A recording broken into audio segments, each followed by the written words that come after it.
droit d'avoir des... Il y a des défis environnementaux et sociaux à prendre en compte, et ce qu'on fait le constat, c'est que dans le domaine de coopération internationale, on voit que le Guinée vient d'être au centre de la gravité, et c'est là où la Commission aimerait à donner son appui et partager ses expériences. Il y a depuis 25 ans, on travaille partout dans le monde. On est en coopération avec les agences locales et nationales dans les différents pays. On voit une fortement croissance à l'Afrique de l'Ouest pour l'instrument d'évaluation environnementale, soit stratégique, soit au niveau des projets.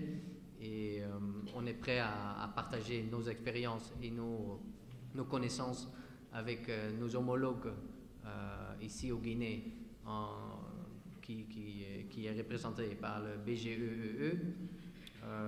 Nous, on peut les assister à donner notre avis indépendant. Comme on n'a aucun lien avec une autorité, on est libre à soutenir ce qu'on veut. Voilà, donc juste pour finir à cette introduction, je suis très content d'être là. Au nom de Dr Samoura et Dr Nottebohm, j'aimerais bien encore remercier l'organisation, et on a très envie d'embarquer à une séance très fructueuse dans les journées à venir. Merci. Ouais.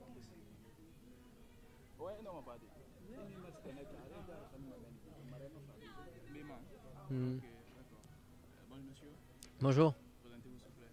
Je suis Monsieur Hendricks de la Commission néerlandaise d'évaluation environnementale, et je suis secrétaire technique. Voilà, vous êtes aussi l'un des partenaires, n'est-ce pas, à ce projet de formation de 40 participants. Et dites-nous, quel est l'enjeu, n'est-ce pas, de cette formation, et surtout, n'est-ce pas, vous avez combien, n'est-ce pas, de ministères? Bon, on est ici par l'invitation du ministère d'Environnement, des Eaux et Forêts, et particulièrement pour les faire une introduction et les former en termes de l'instrument environnemental, évaluation environnementale stratégique, et spécifiquement pour la zone côtière.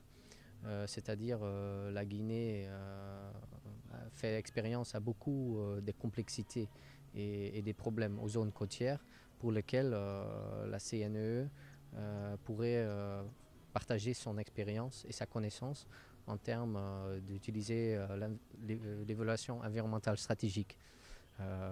Donc c'est au but de faire en telle sorte que les ministères impliqués, disons tous les ministères qui touchent à la zone côtière, de les faire connaissance à cet instrument, et de réaliser en telle sorte que cet outil sera mis en place, et finalement on va améliorer la gestion environnementale. D'accord. Et après cette formation, sûrement, n'est-ce pas, vous attendez, n'est-ce pas, de ces participants un niveau, n'est-ce pas, déjà des appréhensions, n'est-ce pas, prochainement, pour que prochainement, n'est-ce pas, ils puissent aussi contribuer, comment dirais-je, s'il faut, n'est-ce pas, à la bonne santé, n'est-ce pas, de l'environnement guinéen. Bah, oui, il faut dire aussi qu'on est juste là pour 5 jours, donc l'outil même peut être très profondément et très complexe aussi. Donc en termes d'expectation, ouais, ça sera bien si les gens se sont engagés et se mettent debout. Je crois dans la suite, cette formation-là sera un premier but pour une coopération entre la Commission néerlandaise d'évaluation environnementale et l'État guinéen, et probablement avec des autres partenaires techniques et financiers. D'abord, il faut dire que la Commission néerlandaise d'évaluation environnementale fait juste le renforcement technique. On ne dépose pas ni des moyens financiers. C'est pour ça qu'on fait un lien avec les partenaires financiers exclusivement, pour soutenir les autorités locales. Dans ce cas-là, c'est les autorités guinéennes. Merci. Merci.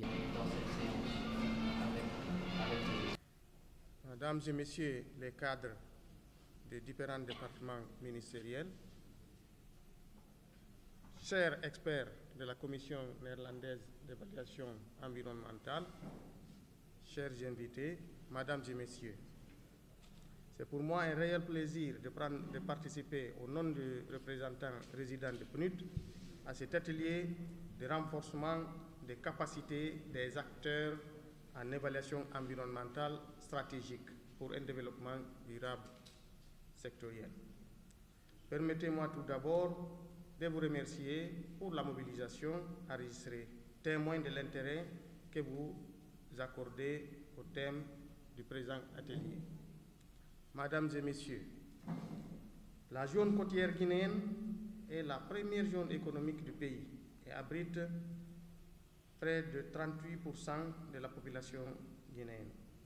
Elle fournit par l'intermédiaire de la mangrove 60% de l'énergie domestique de la capitale et des principales villes du littoral.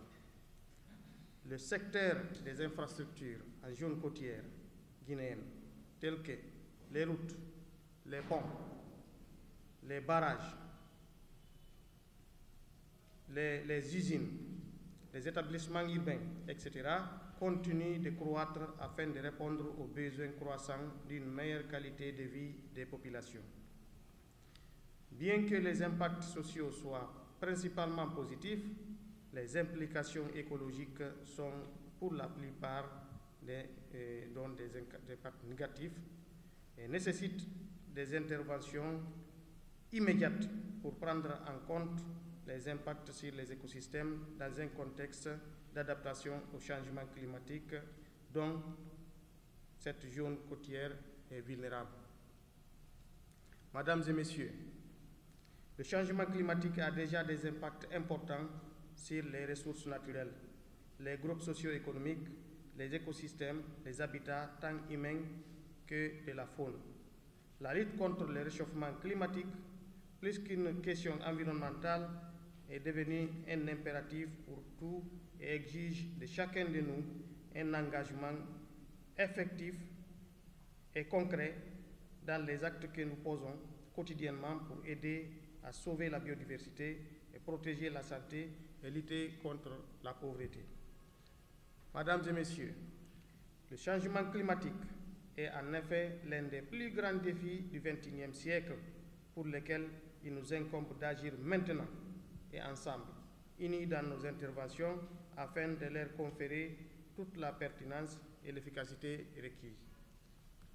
Mesdames et Messieurs, la mise en œuvre d'un processus d'évaluation environnementale stratégique sur l'occupation et de la côte devrait s'imposer naturellement en tant qu'outil de développement durable permettant une meilleure prise en compte à l'échelle nationale des aspects d'adaptation au changement climatique, des préoccupations d'ordre environnemental et social et de renforcement des capacités des acteurs publics, privés et de la société civile.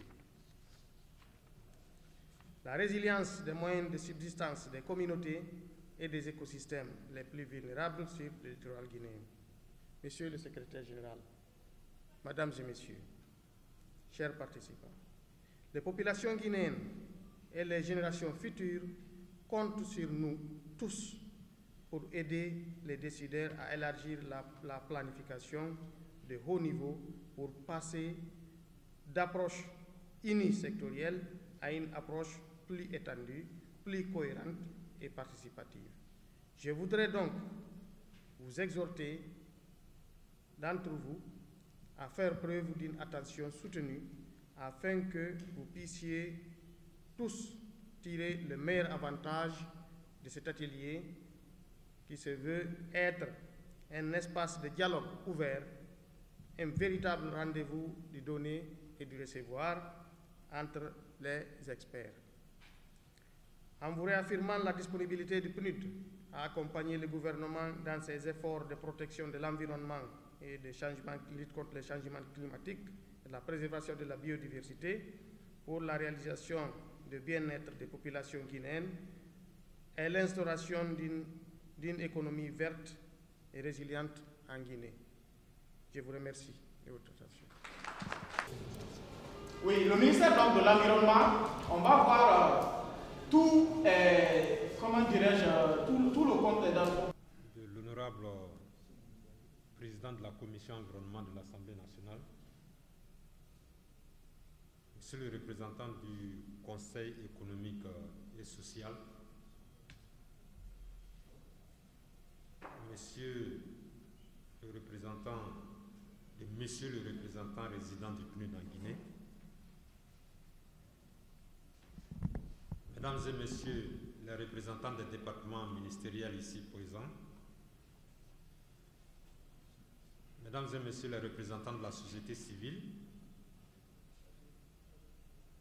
messieurs les experts de la Commission néerlandaise d'évaluation environnementale, distingués participants, je voudrais avant tout, au nom de monsieur le ministre d'État, ministre de l'Environnement, des Eaux et Forêts, vous souhaiter la bienvenue à cet important atelier qui consacre encore un appui conjoint, PNUD et Commission néerlandaise en évaluation environnementale pour la formation des cadres guinéens sur la pratique et le contenu de l'évaluation environnementale et stratégique, mais cette fois-ci de façon plus spécifique, car il s'agit de l'évaluation environnementale et stratégique en zone côtière. Il est important de rappeler que le choix de ce thème de formation n'est pas fortuit, car il est connu de nous tous que la Guinée comprend 4 régions naturelles aux caractéristiques biophysiques distinctes, un littoral long de plus de 300 km. La zone maritime guinéenne est située à la confluence des grands courants marins du Canari et dépend du golfe de Guinée. Elle est donc d'une grande importance stratégique pour les populations qui dépendent des ressources côtières et marines, notamment les ressources halieutiques, de bois de mangrove, de coquillages, de crustacés, de sel, d'agriculture, d'élevage, etc. Ces zones côtières et marines, porteuses de valeurs socio-économiques, culturelles, sont soumises à une pression démographique croissante et subséquemment subissent des menaces diverses et également croissantes. Les changements climatiques aidant, on assiste de plus en plus à des pertes de terres cultivables, à l'aménagement de la mangrove et des ressources halieutiques, avec des conséquences économiques et sociales et écologiques accrues.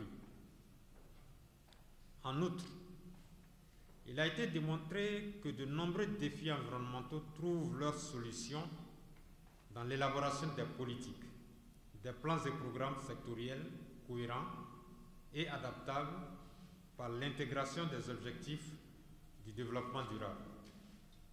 À cet effet, le nombre important de projets et d'activités, notamment dans les secteurs des mines, urbanisation et transport, qui sont menés dans la zone côtière, conduit à d'importants et nombreux défis à relever. Ces défis sont notamment la lutte contre l'érosion côtière, la préservation des ressources halieutiques, le maintien et la régénération des écosystèmes de mangroves, la conservation de la diversité biologique par les aires marines protégées, l'appui à la pêche écologique, la mise en œuvre de mesures alternatives génératrices de revenus en faveur des collectivités locales. Il se trouve, malheureusement, que les évaluations environnementales et sociales réalisées en zone côtière, telles qu'actuellement menées, c'est-à-dire projet par projet, à travers des études d'impact environnemental et social, ne permettent pas de prendre en compte certains types d'impacts, tels que les impacts cumulatifs, les impacts globaux, les impacts indirects, etc. Et ils ne permettent pas d'effectuer des choix importants à l'échelle stratégique ou d'assurer une participation effective de tout acteur dans les processus de planification et de gestion des ressources naturelles. L'évaluation environnementale stratégique des programmes, plans et politiques de développement est souvent nécessaire pour prendre en compte ces aspects et permettre l'intégration de certaines considérations environnementales et sociales en amont des projets.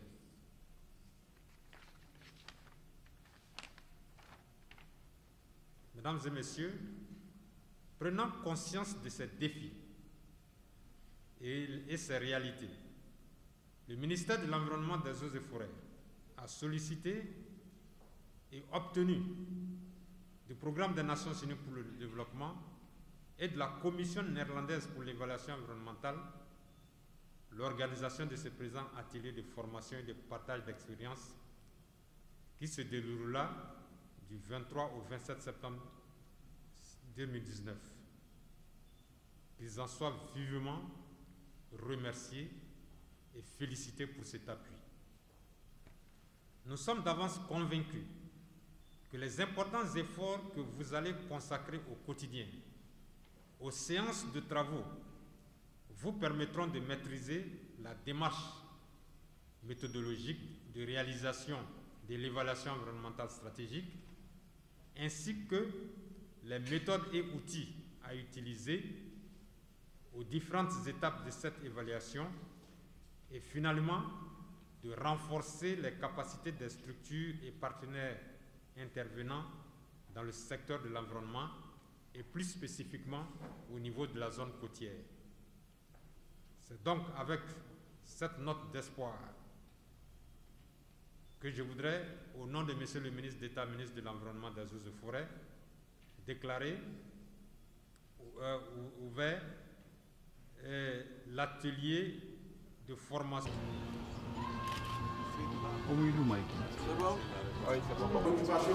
Et